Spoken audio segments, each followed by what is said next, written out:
Hello, friends, and thanks for coming back to MigrateTube. Today, we want to tell you about some important changes in the UK's immigration system, especially for students on student visas. If you want to study in the UK, these changes are important and could change your plans. So, let's get started. The first big change has to do with moving visas. Students can no longer change the type of visa they have while they are in the UK.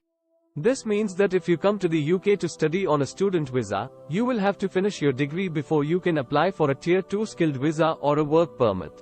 So, if you want to work in the UK after you finish school, make sure you finish your degree first. Only then can you apply for a work permit. The second change is about visas for family members. In the past, many students who went to the UK for their undergraduate or postgraduate studies would bring their wives or children with them. But because students aren't finishing their courses and there are problems with visas, the UKVI has chosen to get rid of the dependent visa option for UG and PG courses. This means that you can't bring your dependents with you if you want to learn at these levels. However, this rule is broken in one case. If you want to get a PhD or take a study course in the UK but already have a master's degree from India, you can still bring a dependent with you. So, keep this in mind as you plan how you will study. The third and last change is about fees.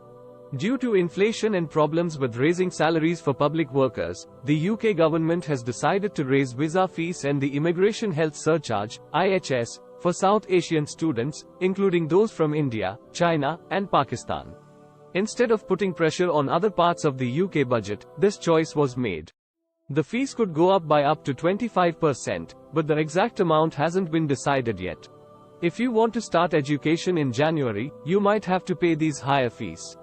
But if you are thinking about coming in September, the current rules will still apply, except that you won't be able to switch visas. So, if you want to start your studies sooner, think about these changes. In short, the UKVI has made 3 big changes that can affect students with student visas. You can't switch visas anymore, and you have to finish your degree before you can ask for a work permit. There are no longer dependent visas for UG and PG courses, but they are still open for PhD and research courses after you finish your master's degree in India. And finally, South Asian students will have to pay more for visas and the IHS. Before you set in stone your plans to study in the UK, make sure to check the official UKVI page for the latest news. Stay in the know, and don't let these changes surprise you.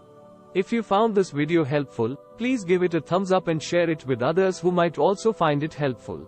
Sign up for MigrateTube to get more information about learning abroad and how to get a UK student visa. We'll see you in the next show. Thanks for watching.